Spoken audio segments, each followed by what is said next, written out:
Round of applause, please.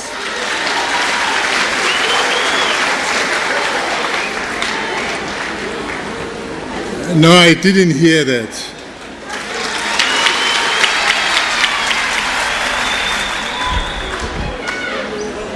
Well, if you don't have a talent, don't be jealous. Can we have a round of applause? Thank you very much. Alala Northwest, alala. Alala Northwest, alala.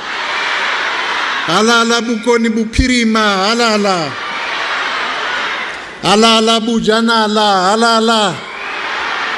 Eita Koster. Koster. Koster and Koster. Thank you very much. It's nice to be here.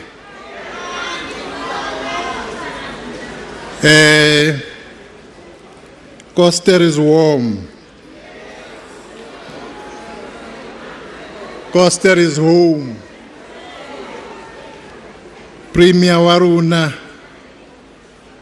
Uribulele uri tincha dibo fiwe. We should feel at home. That map. My co-program director, MEC, Klape, here with us, His Excellency, the President of the Republic, President MC Ramaphosa, our Premier of Northwest, Premier Honorable Mape, who just welcomed us, ministers and deputy ministers here present, Minister Lamula, who has given a presentation here. Today, we also have other MECs who are here with us. We have mayors, councillors present here, members of parliament, we have social cohesion advocates, honored guests, members of the diplomatic corps. In our midst, we have representatives from Yemen, we have Germany, we have Russia with us, we have Somalia with us here, we have Indonesia, we have Lithuania with us, we have Oman, we have Singapore, we have Canada, we have Senegal, we have Tunisia. It's a full house. The whole world is here.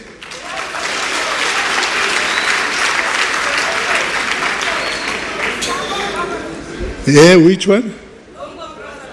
Congo, Brazzaville, Congo. We can't forget Congo. It is once again a great honor and privilege that I too add my voice on this event of commemoration to mark Human Rights Day. We also note that this also is an important day to our neighbors, Namibia, which is their Independence Day today, the 21st of March. We are gathered here today to commemorate the contributions made by our predecessors in the fight for our freedom, and there are many of them, we can't even mention them. But we remember what happened in Sharpeville, in Kualanga, and many other places during this day. As we remember that, we also remember that fine son of the soil, Robert Mangaliso Sobukwe, who led people on that day demanding freedom in our land.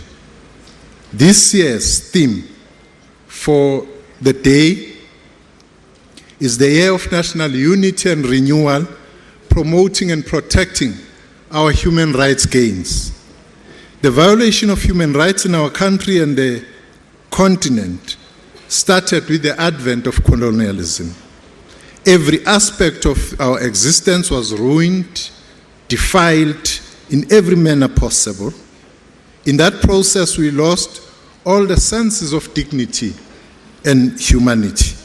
There is no better way to explain the humiliation we suffered as a people than what the founding Secretary General of the governing party today, the African National Congress, Mr. Sol Plaatje, when he said the following about 1913 Land Act, and I quote him: "Awaking on Friday morning, June 20, 1913, the South African native found him not actually a slave, but a pariah in the land of his birth," close quote.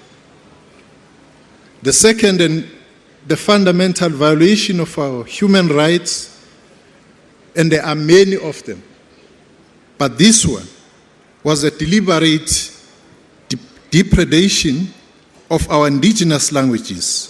The United Nations organization has recognized this injustice. In an attempt to address this prejudice, it has declared the coming 10 years as the decade of building a global community for the preservation, revitalization, and support for indigenous languages worldwide. As declared by UNESCO, the decade is aimed at ensuring the preservation, revitalization, and promotion of indigenous peoples' rights to use their languages. It offers an opportunity to collaborate in the areas of policy development, the stimulating of global dialogue, and for countries of the globe to take the necessary measures for the usage of these indigenous languages around the world.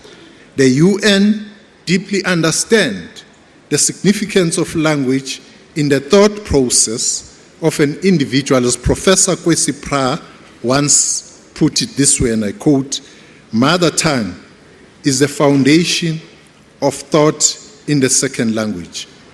To us, this initiative is 28 years late because this government has already recognized this and thus enacted the relevant legislation to advance the cause of indigenous languages. There are many initiatives this government has embarked on to ensure that we take this matter seriously. But at the heart is our realization that the three resilient fault lines have to be fought to ensure that we indeed enjoy human rights in this country.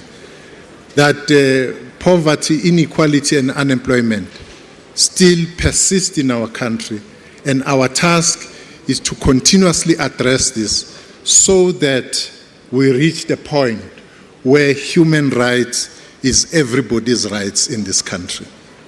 And on this day, there is no better person to address us on this matter than His Excellency, the President of the Republic of South Africa, Matamela Cyril Ramaphosa, who's here with us.